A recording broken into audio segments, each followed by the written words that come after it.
And it wasn't until after the treatment did I realise that there was a whole lot that you can begin to do that will actually support your healing.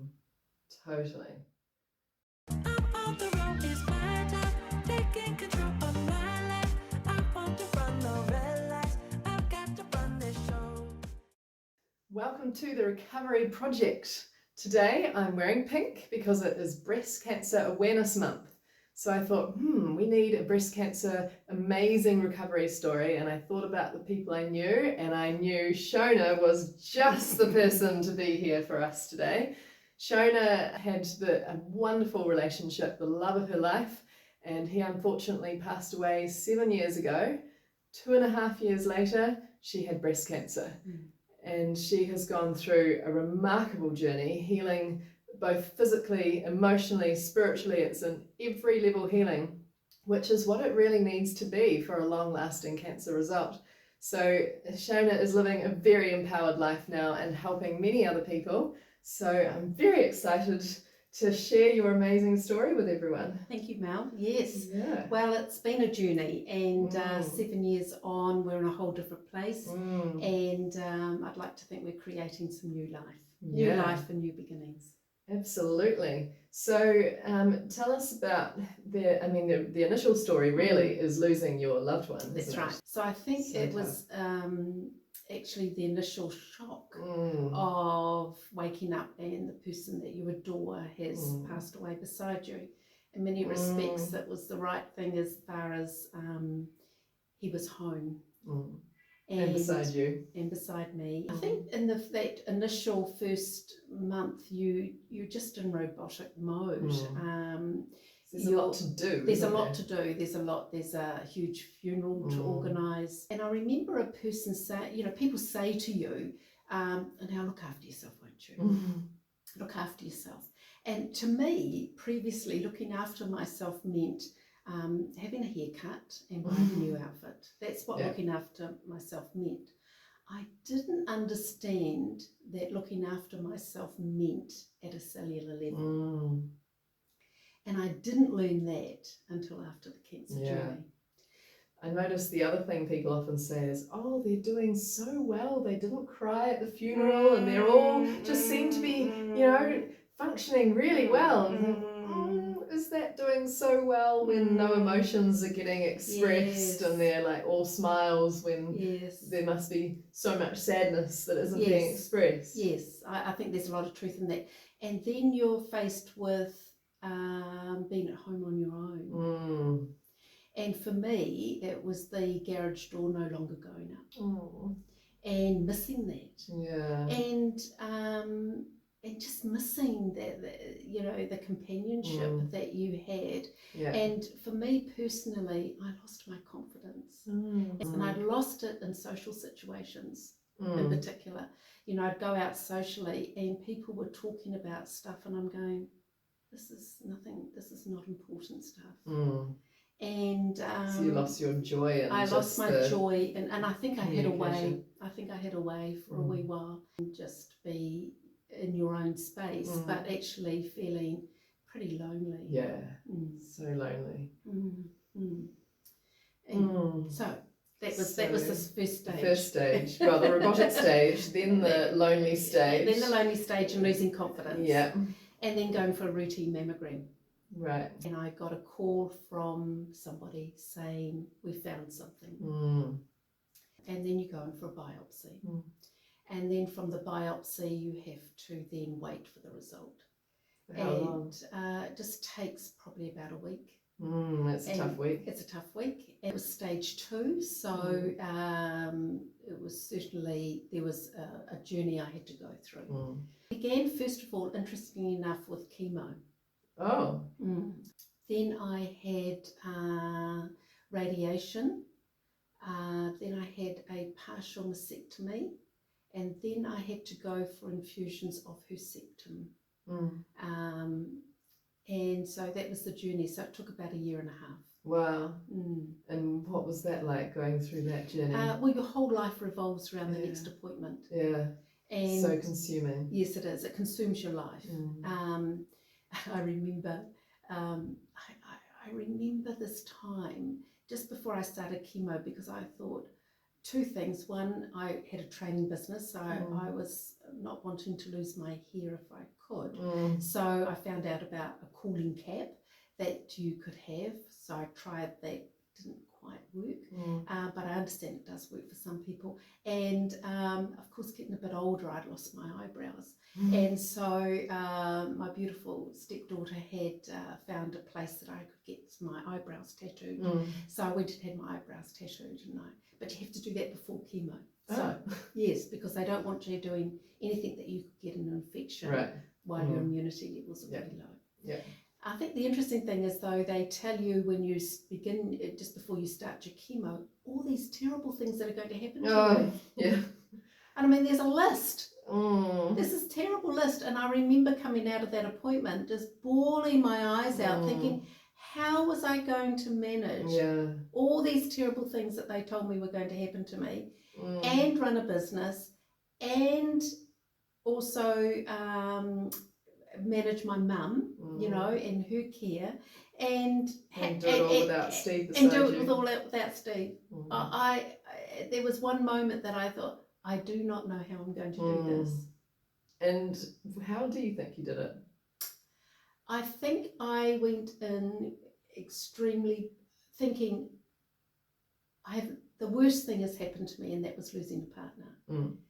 If I could get through that, I could get through cancer. Right. So that was what I believed. So that was the mindset you approached it with. Yeah. So if I thought I could manage that, I could get through chemo. Yeah. And as it was, I had very, very few side effects. Yeah. It was quite amazing, really. Wow, that's cool. There was only, chemo tells you when you've done enough in the day and it's time to stop. So you just have to listen to your body. Yeah. Wow, well that's good. That was very good. Yeah. So fewer side effects than they predicted must have made you have a bit of a boost. Absolutely. I knew that if I could get through that there was power in thinking positively about this. Yeah. That I could get through the rest. And yes, I did get through the rest reasonably easily without very few side effects at all. So what other advice would you have for someone who's going through that mainstream treatment? You have to believe that the chemo is part of the healing. Right. Yeah. It's... I remember my trainer working with a guy, and he said, I want you to see it, because the man was calling it poison being put in my body. And my trainer said to him, you need to see it as a healing potion through your body and a light summer breeze going through your body. That's right. You need to change how you're thinking of it going through your body. So whether it's a golden light, whether it's like beautiful healing power coming through, and imagine the cells in your body beginning to heal. And I think that puts you in a very much more powerful position than going and believing you're poisoned. So you have to think of it differently. Yeah. And other things that you think you did? Well, I think because I just made sure I slept well and I rested well. I kept on with the business, but I didn't necessarily work on a Friday or a Monday. So I always gave myself a long weekend. So I did rest. Yeah. I probably ate when I was hungry. And rested when you were tired. Rested when I was tired, and I think that played a big part in that. And I know someone I know who was going through breast cancer. She involved quite a few different friends to take her to her appointments to get a wider body of support, because I think one of the tendencies with cancer is to hold everything in and try to do it all on your own. But to actually allow others to support and be there. Yes. How did you feel when that was all over? Relief. Nice. But I knew then I wanted to support people going through the journey, but I didn't know how. And then that all changed. Yeah, and this is the part I find the most exciting in your story, is what happened after After the that, mainstream treatment. So I remember saying to one of the volunteers at the hospital where I was having the herceptin, saying, look, I want to get involved, but I'm not quite sure how. And this lovely volunteer saying to me, well, you could be driving people to their chemo appointments. I said, yes, I could do that, but I think it's something bigger than that. I'm not sure what it is. And then I turned around, and on the table at the hospital was a cancer healing retreat that was being endorsed by the Auckland District Health Board. And I thought, I think this is important for me to go. So what I learned during the retreat was the whole mind, body and spirit connection and how powerful that is in healing. Totally. And Dr. Rob Rutledge was the facilitator, and he talked about that when he'd seen that the mind, body and spirit had connected, he said he'd seen miracles in cancer healing occur. And what amazed me after those 2 and a bit days was that people left that retreat feeling that they were more powerful than what they thought they were, and that because going through the journey traditionally is very disempowering. You're just going from one doctor's appointment to the other. And doing what you're told. And doing what you're without told. your own intuition involved. And I actually realised how little I knew, because I remember saying to my own doctor, who was amazing, I said to her, I will be the best patient you've ever had. I will do everything you tell me to do. And that's exactly what I did. Yeah. But I didn't realise there was actually more I could be doing. Yeah. And it wasn't until after the treatment did I realise that there was a whole lot that you can begin to do that will actually support your healing. Totally. Yeah, and that's where I think the biggest healing lies. Because like we were talking before about how the bodies are designed to be well. Yes, they're that's designed to be buoyant and healthy. So if they're not healthy, there's something that's missing in that balance. Well, what I've come to learn is that we're more powerful than what we think they are. So let's try this. So one of the things I've learned is that we're all energy. Yeah. So this is an energy rod. And, if we look at the energy rod, nothing's happening to it. So if I complete the circuit, then the energy rod will come on. And if I do it with Mel, so if she holds it, nothing happens. But if we complete the circuit,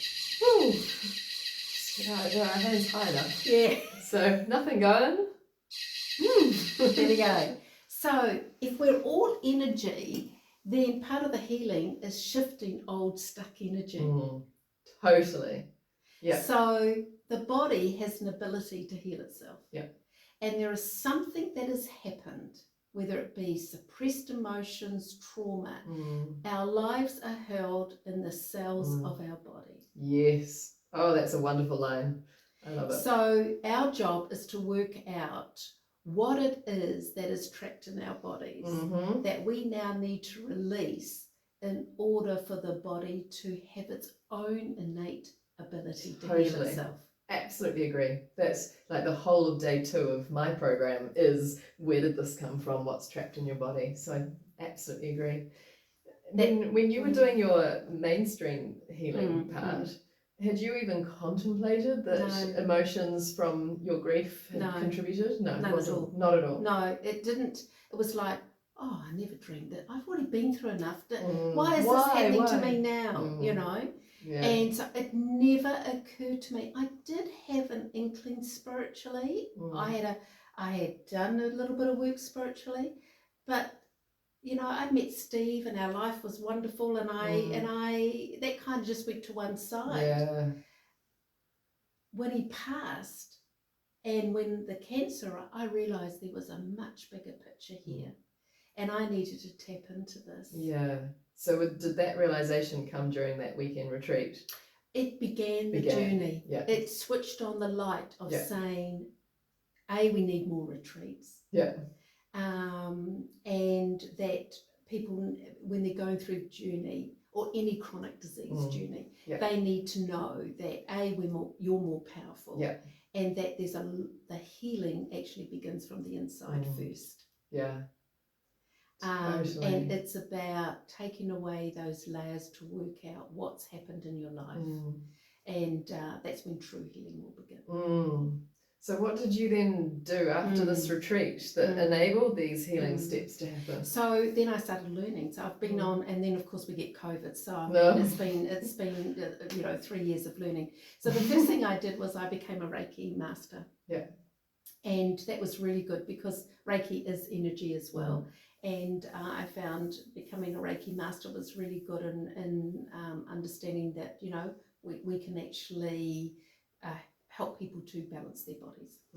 But then during lockdown, the first lockdown when the whole country was in lockdown, I became a mindfulness facilitator. So I did a course over Zoom and learnt mindfulness. So there was another tick in the box. So I did Reiki, I became a mindfulness facilitator. Recently I've learnt the technique of tapping. Yeah. Which is a way of, they call it an emotional freedom technique. And for some people it's about connecting in with those emotions and then being able to release them. So I've learned tapping. Recently I've also done a course in Psych K, which is a way of changing old limiting beliefs of believing that we don't deserve or I'm not good enough. They can be old energies trapped in our bodies. I've learned that. What else have I learned? I've just been doing so much. I'm on the screen and I keep thinking, no, I'm not going to learn anymore, and then suddenly something else comes up and I go, oh my goodness me, I could be using this. How did you process the sort of grief over Steve once you knew that was quite a big component of your cancer? I had to forgive him for leaving me. Oh, interesting. And I only learned that through Psych K. Wow, that's so interesting, isn't it? Yes.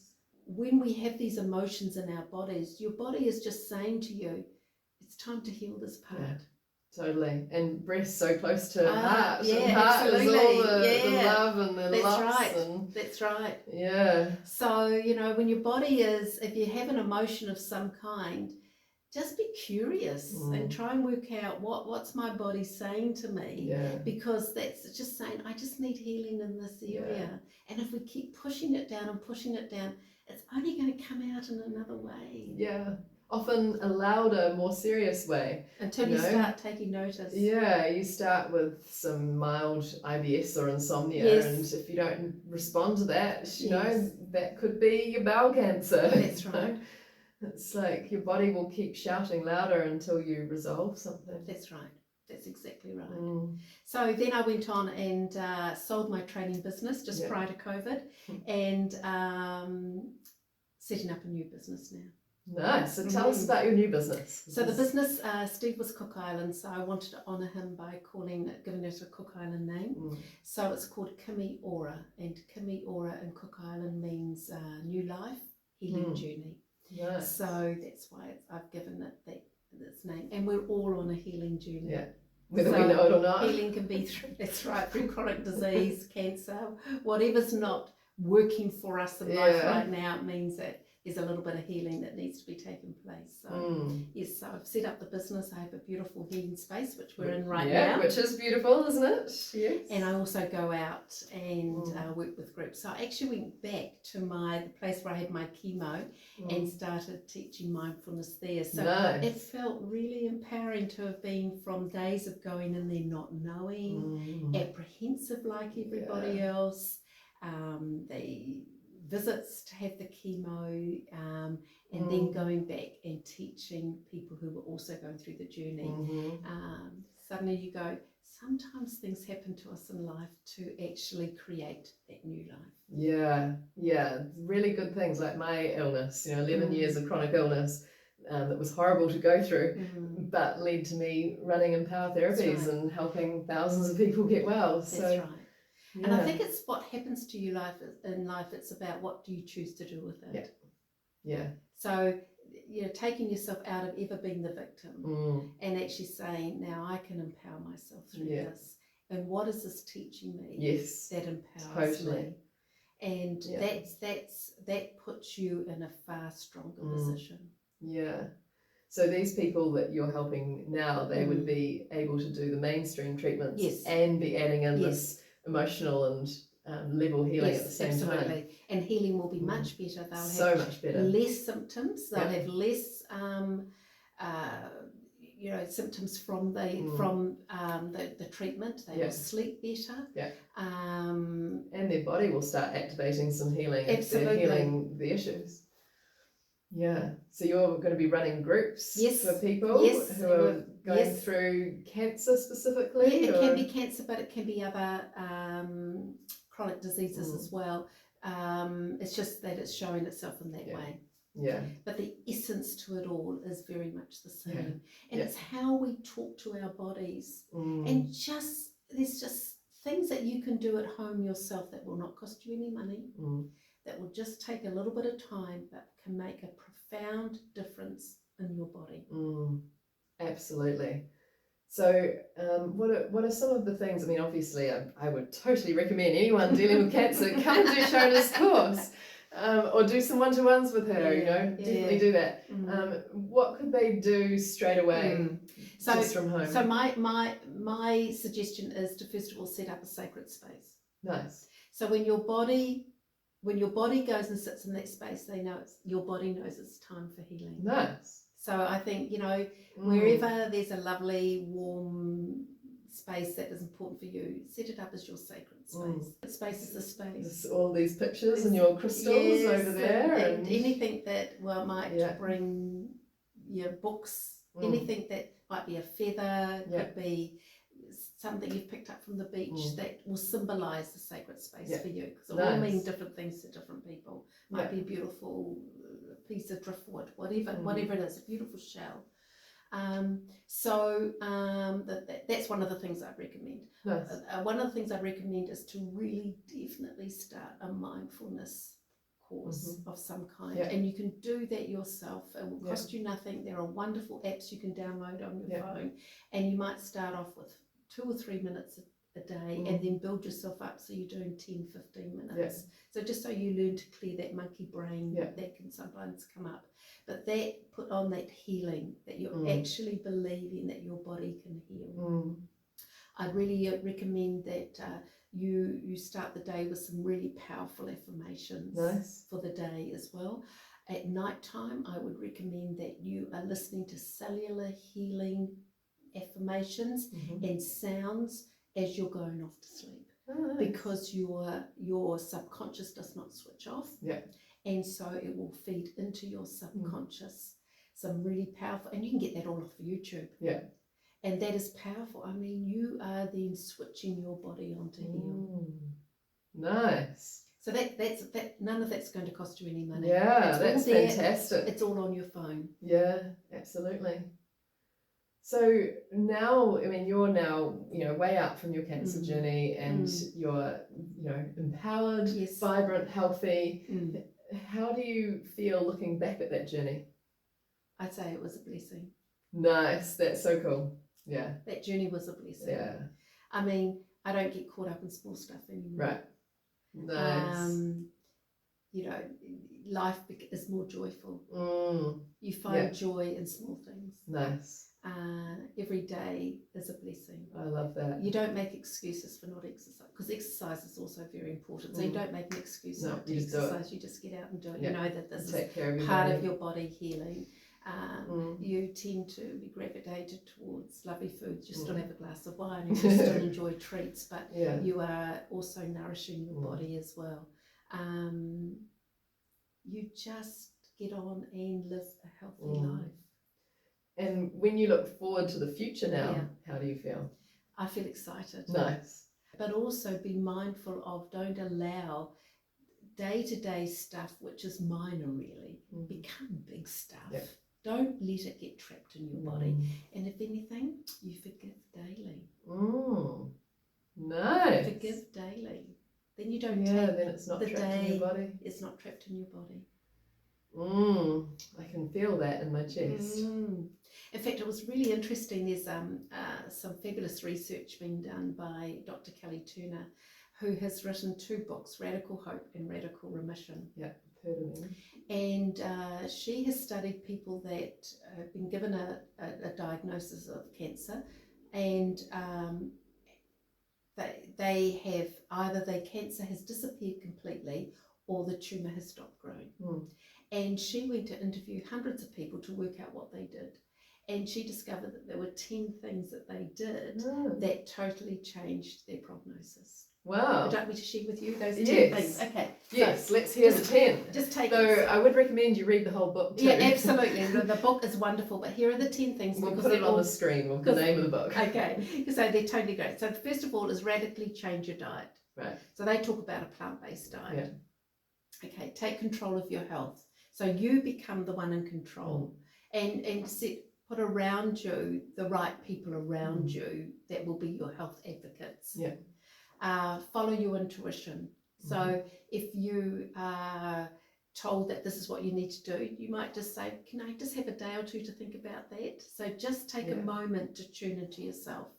Talks about using herbs and supplements. Really big one is to release suppressed emotions. And the challenge is, how do I do that? And that's where a huge part of my work. That's is helping right. people release those emotions. And that's become part of mine as well. As so I've got this stuff that's still inside me. How do I let it go? Increase positive emotions. Embrace social support. Deepening a spiritual connection, whatever that might mean for you. And it all means different things to different people.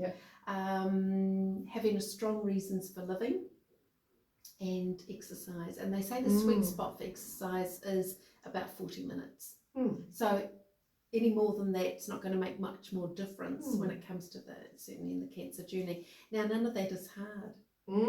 That's the thing. None of that is hard, and a lot of it is emotional. Yeah. That's a really good list. So if anybody out there is going through the journey, I certainly recommend a really good place to start is Dr. Kelly Turner's work. So Dr. Kelly Turner, Radical Hope. And Radical Remission. Radical Hope, Radical Remission. And I know you've got another book there that you recommend for people. I recommend this one here, The Healing Circle, which is written by Dr. Rob Rutledge, who he says, an integrated science, wisdom and compassion in reclaiming wholeness in the cancer journey. That's a very good book. He talks you through doing the cancer healing retreat. I'd also recommend Chris Walk. He has Chris Beats Cancer, and that's a great website to go on, and he does modules online as well. Nice. And my recommendation would be The Journey by Brandon Bays. Have you read that book? Yeah, no, I haven't read that one yet. No. Yeah, she had a basketball-sized tumour in her uterus. Right. Got rid of the whole thing in 2 months by releasing the trapped emotions. Wow. So when I had a large goiter, I used The Journey, and I got rid of this and never had the surgery. Wow. So yeah, and the principles of her book is what led to day 2 of the switch in my program. Wow. It's a different technique because I'm basing it on NLP and my learnings, Yes. but the principles, because I know that releasing the emotions is so powerful. So yeah, All so intertwined. that is so much stuff to get people started. So you can get started. Yeah. So in between your doctor's appointments, yeah, there is so much that you can be doing that will make the whole journey easier and will switch your body on to heal, so the outcome is the outcome that you want. yeah. Excellent. Well, thank you so much. A real pleasure. Yeah, I really Thank enjoyed you. hearing your journey and sharing so many ideas. There's just like, I love how many things we've given people today that they could start today and start having a more positive, hopeful outlook, and interweaving all these, practical lifestyle changes as well as emotional changes and things to do in amongst their mainstream journey to get a better outcome. So thank you very much. It's a real pleasure. And all the best to the people watching this who are on a journey. It's an intense journey, but you can come and see Shona, you can come and do the switch, get the help you need to make your journey great, and to be like Shona saying, my cancer was a blessing. It was a blessing. And imagine just for a moment, just close your eyes and just imagine that you are the one saying to somebody, my cancer was a blessing. Just take yourself forward to a couple of years from now, where you're the one who's got that massive, happy, joyful smile on your face, and you're saying it was a blessing. So just visualize that for a moment. Really connect to that energy of how that would be to be that person who's so at peace with that journey, has taken so much from it, and is so in a good place. So yeah, we'll leave you with that visualization. Keep holding that thought, and all the best. Thanks, everybody.